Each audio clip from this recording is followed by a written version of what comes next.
Pemirsa, menanggapi banyaknya anak yang berpotensi terpapar pornografi akibat mudahnya akses video asusila di media sosial, sejumlah warga mengaku memberikan pengawasan ketat terhadap anak. Peran pemerintah sangat dibutuhkan dalam melakukan filter agar media sosial tidak lagi menjadi sarana penyebaran konten bermuatan asusila.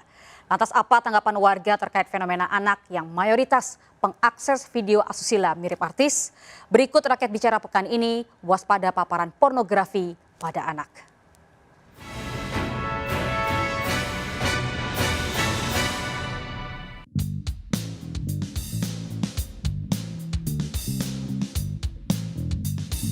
Beberapa pekan terakhir masyarakat dibuat heboh dengan video viral mirip artis yang melakukan tindakan asusila.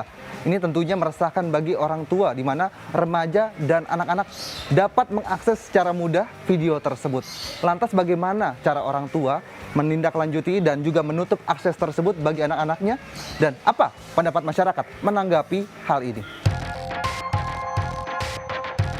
Sejak awal adanya internet memang kita sudah agak kesulitan buat memfilter anak-anak. Karena dari anak-anak sendiri mereka ini rasa ingin tahunya sangat tinggi.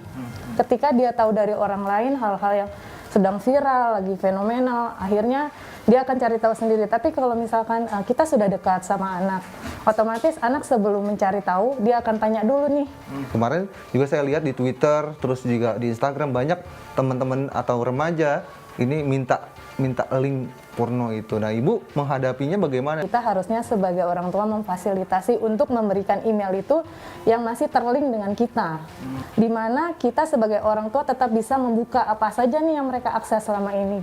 Apa tips buat orang tua yang memang kesulitan dalam mengkontrol anaknya? Sejauh ini saya sengaja untuk membuat komputer atau mengakses apapun anak-anak itu ada dalam pengawasan kita. Artinya saya tidak pernah membiarkan anak saya untuk membawa laptopnya ke kamar. Untuk handphone sama laptop itu tidak masuk ke area kamar, apalagi kalau misalkan sudah jam tidur. Kalau Ibu sendiri memberitahu anak tentang sex education seperti apa? Dari kecil saya sudah membrainwash anak saya, kalau kamu buka situs yang memang bukan untuk anak-anak, itu akan merusak diri kamu sendiri.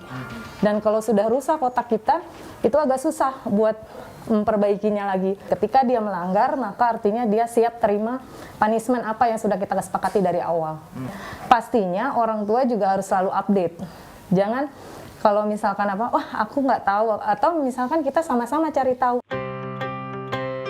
Kami kan sebagai orang tua itu memberikan pendidikan seks itu sesuai usianya. Cara Ibu untuk biar anak-anak nggak mengakses itu? Yang kita tanamkan adalah satu agama, kemudian moral, ya. Kemudian kita arahkan ke hal-hal yang positif. Misalkan kita ajarkan dengan kegiatan yang olahraga, ini kembangkan hobinya, misal otomotif, mancing, mereka suka ikan. Oke. Nah, ketika ada yang viral, ini kan cenderung anak-anak atau remaja-remaja seperti anak Ibu umurannya, ini penasaran pasti Bu ingin mengklik ataupun melihat. Kalau bicara anak saya, alhamdulillah masih terpantau gitu loh. Sehingga mereka hanya tahu beritanya, tapi tidak ingin untuk mencari tahu. Biasanya Ibu kontrol anak apakah memang membatasi menggunakan gadget? Kontrol sih tetap ada. Jadi misalnya, ayo jangan nonton terus, ini udah jam berapa, ayo waktunya sholat. Jadi kita mengingatkan hal-hal yang memang harus mereka kerjakan. Tapi kan nggak menutup kemungkinan ada colong-colongan, Bu. Saya tetap akan bicara secara terbuka, ya. Apa manfaatnya untuk kamu? Kecanggihan teknologi membuat mudahnya mengakses konten bermuatan seks, yaitu pornografi. Paparan pornografi pada anak-anak terutama melalui internet terjadi akibat kurangnya pengawasan. Ada sejumlah ciri-ciri anak atau remaja yang kecanduan pornografi, diantaranya sering tampak gugup apabila ada yang mengajak berkomunikasi, tidak mempunyai gairah aktivitas, dan prestasi menurun. Senang menyendiri dan menutup diri, enggan melepas dari gawai atau gadget, bila ditegur akan marah. Kecanduan pornografi juga mengakibatkan kerusakan otak yang cukup serius. Kerusakan otak yang diserang oleh pornografi adalah prefrontal cortex. Salah satu bagian yang paling penting karena bagian otak ini berfungsi menata emosi, memusatkan konsentrasi, memahami dan membedakan benar dan salah, serta membentuk kepribadian dan berperilaku sosial.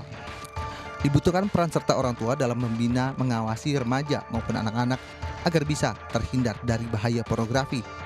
Di antaranya dengan mengenali teman dan lingkungan sekitar, melihat anak agar mampu berkata tidak terhadap ajakan pornografi, mendampingi anak ketika mengakses internet. Apabila anak ketahuan mengakses situs pornografi, orang tua harus mengajak berdialog dan menjelaskan dampak pornografi. Kita untuk ke anak membatasi waktu megang HP-nya tuh. Kalau untuk khusus buat belajar, kalau habis belajar udah kelar, kita ambil HP-nya. Nah, Bapak benar-benar resah nggak sih dengan banyaknya teman-teman dari remaja dan juga anak-anak yang bisa mengakses secara cepat dan mudah begitu? Ya banget, takut kena imbasnya ke anak kita. Kita diarahin ini nggak boleh begini, efeknya nggak bagus. Untuk pemerintah bagaimana Pak cara untuk memblok itu semua, Bapak? Ya kalau bisa itu aplikasi itu diblokirnya dulu. Kalau menurut aku hal-hal kayak gitu harus dari orang tua sih sebenarnya, ngasih sex education atau mungkin kayak ngasih tahu kalau kamu tuh kalau ada pop up yang berita kayak gini nggak usah diklik ya. Harusnya orang tua seperti apa nih mewakili anak-anak remaja yang Mbak Prilly juga masih tumbuh sampai saat ini dan masih dalam pengawasan mereka? Emang kalau di Indonesia tuh sex education tuh masih tabu ya gitu ya. Tapi kalau untuk sekarang kayaknya kita apalagi kita tuh millennials gitu ya, deket banget sama teknologi, deket banget sama internet, terus bisa banget nonton Netflix yang kayak bisa aja ngasih tahu kita secara nggak langsung, nggak direct, tapi secara nggak langsung ngasih tahu kita tentang hal-hal kayak gitu. Seperti apa harusnya pemerintah agar justru melakukan langkah-langkah preventif?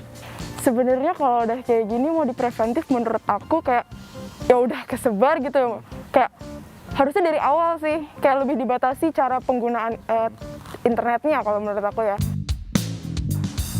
Jika masyarakat dibuat resah, begitu juga dengan orang tua terutama. Orang tua di sini berperan penting untuk mengontrol dan mengawasi apa saja yang diakses di sosial media oleh anaknya.